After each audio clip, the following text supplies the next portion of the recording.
What's going on, everybody? My name is Ben and welcome back to the All at Sea group build. This is episode number 10 for the A6M2-N Rufe, and today we're going to push forward and try to get more paint here on the plastic. Now, last episode we went ahead and overcoated the entire kit with the aluminum color by Vallejo. Turned out beautifully. I love it. Looks great. I then went ahead and overcoated that with Future, hoping to kind of seal in that aluminum color so that when I go ahead and kind of weather up the area, I'm not going to wear down and go past that aluminum color. I don't know if it's going to work, but we're going to try it. So our next phase here is the Red Oxide primer. And if we look in our Osprey modeling book on the A6M, we see it listed right here, Red Oxide primer. Now they give us a lot of details about how to mix it up using enamel paints and Model Masters. I don't have any of those, so we're going to have to wing it. But I should be able to come up with something kind of cool. Now we're going to use some whole red and we're going to use some plain old red. I think a mixture of these should be pretty decent. The book says it should be about the color of blood. So we're going to try to make as close as we can to that. Let me clean out my paint dishes and get these ready for mixing. So let's go ahead and start out with our basic red color. I think I'm probably going to do the majority of it red. So let's pour quite a bit of red in here. I don't want to use all of it up because I'm actually running very low on red as it is. So I'm going to use a little bit here. We're going to test it, see what we can come up with a nice ratio. So let's pour a little red into the paint mixing cup. Yeah, I'm really running low. I got to get to the model store here pretty soon. That's pretty decent. Let's go ahead and move over to the whole red. And let's open this up. I'm probably going to have to mix it up. I haven't used this in a while. So I'm going to grab my paintbrush here. Just a word of advice, guys, extra sprue or the backs of paintbrushes work really well for mixing sticks. So let's go ahead and mix this up here. It looks pretty decent. I'm going to put one drop, just one drop of whole red in here. There we go. And we're going to mix it up and we're going to see how it turns out. Oh yeah, you can already tell it's significantly darkening it. Yeah, the whole red is super dark, guys, so I don't want to put too much in. Yeah, look at that. That actually looks kind of neat. Let's go ahead and compare it to the Osprey book. It's close. It is close. I think I might go a little darker and I think we might have it. All right, I went ahead and dropped one more little drop there of the whole red in there. We're mixing it up and I think we've got it. I think this is going to be passable. It doesn't have to be too accurate because the majority of it's going to be covered up. It's just to give a hint when we wear through that paint, at least, well, we're hoping to. Let's go ahead and thin it down with some isopropyl. I want to really make it thin because I don't want to glop the paint on. I want a nice even coat. So let's go ahead and thin it down. And that looks pretty decent right there. Give it a full mix, drop in that airbrush, and we're going to go to painting. We'll see what we can get done. So hopefully this covers and it looks good on the model. So let's do this.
All right, everybody, and here's our all red A6M2-N, and I gotta tell you, it looks pretty cool.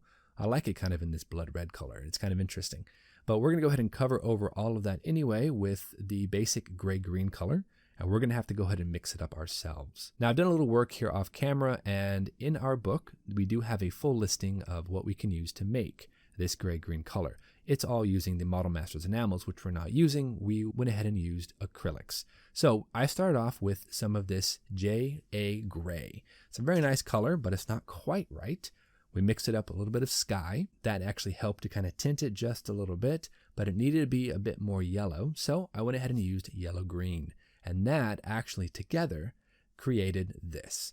This is a pretty close approximation of the color that we have in the book. So I'm happy with that. I think this is spot on, at least for me. So just in case you're curious, I used about 50% of the JA gray, about 25% of sky, and about 25% of the yellow green. Together, it made a decent little color. Of course, we're going to thin out with 70% isopropyl alcohol. We're going to go ahead and just spray this out and see how it ends up. So honestly, guys, this is going to be pretty decent. I'm excited to see how this turns out. So let's go ahead and drop it into the airbrush. We're going to spray at about 15 psi, and fingers crossed this goes well. I might even be able to use this for my A6M3 that I'm building with Joe. This might be a good base color for that as well. Let's go ahead and get this color down, see how it turns out.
All right, everybody, we are looking decent. I like how this turned out. The camera might be shading it a little differently, but in real life, it actually looks very close to the pictures I've seen and the other model kits I've seen. I think with the future gloss coat, it'll darken it a little bit, and that should be right about where I want it. But remember, most of this aircraft is going to be overpainted with a green color. So I'm not really too concerned about the top of it, but the bottom of it, you will have this really cool gray-green color. I think it looks pretty decent. So like I mentioned, we're going to be overcoating most of this aircraft with a Tamiya color, JN green right here, XF11. And I'm really excited to use this because I love the look of it. It's a really nice looking color. I just pulled that nose off. It's not going to really hurt anything. I'm not going to be painting it. And I want to make sure I get that paint around the cowling itself too. So let's go ahead and move on from there. Of course, what we're going to have to do first is we're going to have to go ahead and pre-shade. So I've mixed up a little bit of red brown and just thinned it out with isopropyl alcohol. I wanted it pretty thin. I don't want to put too thick. So we're going to go ahead and trace all the panel lines and get this thing pre-shaded, ready for our JN green.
All right, everybody, we have our panel lines nicely traced out with our red brown, highly thinned red brown, but this looks cool, kind of weird, but I think this is going to work. So the next thing we have to do, we have to go ahead and prepare all the other parts and pieces that are going to be that green color, because we're going to have to overcoat the top of the float, top of the wings, top of the fuselage, sides of the fuselage with that JN green.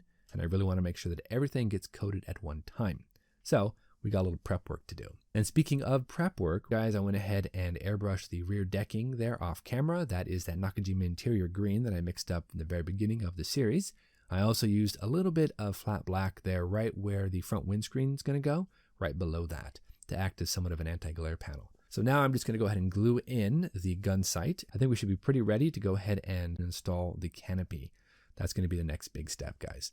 All right, so the canopy is on. We're just going to go ahead and position the middle part of the canopy.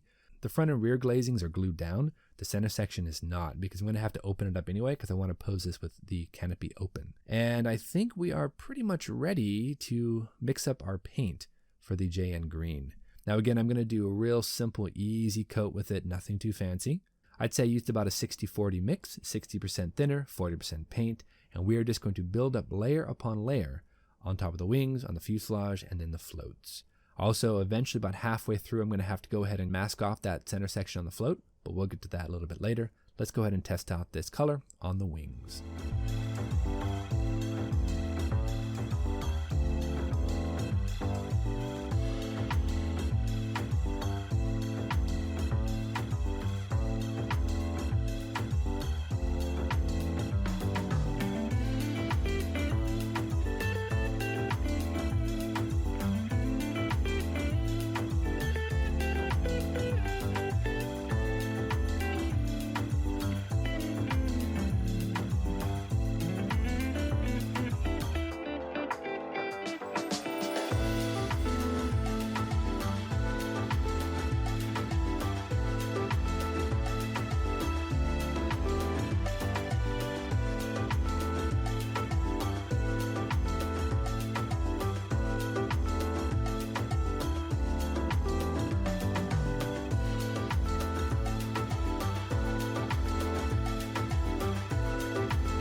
All right, everybody, that went well. I have to admit, I like how the paint went down. Everything looks really, really sweet. I got that little bit of pre-shade to show through on the panel lines. I think everything blended together nicely. I did have to take a quick break in the middle of that and mask off the center sections of the float and the underside of a couple of the wings, and then that demarcation line on the side of the fuselage. All right, look at this, everybody. We have a more or less completely painted A6M2N. The masks are off. As I figured, there are a couple of areas I'm going to have to come back and touch up, but that's okay. I expect that. I think it looks pretty decent. So look here on the side here, I have a little bit of overshade there I did on the panel lines. That's okay. I can touch that up pretty easily. So that has to be fixed. Also, the center of the float as well, I went a little bit overboard on the panel line, and that needs to be touched up. But otherwise, looking pretty decent. Let's go ahead and check it out and see how it looks on the base. All right, we have the resin base. Let's go ahead and just push this right down on top of that and see how it looks. That's not too bad. I like it. I think this looks pretty cool. Of course, it's all flat right now. There's no glossiness to it. We'll get that a little bit later. I might need to use some future on that waves as well to kind of give it that nice shine. But otherwise, this is looking pretty decent. Thank you so much for joining us here on episode 10 of the All at Sea group build. Join us next week for episode 11, where we're going to try to do a little bit of that weathering and wear down some of the paint, see what I can get done. But until next time, guys, you know the drill. Go out, get yourself some bench time, build something cool, have some fun, and we'll see you back here next week on the All at Sea group build. Thank you so much, everybody. We'll see you soon.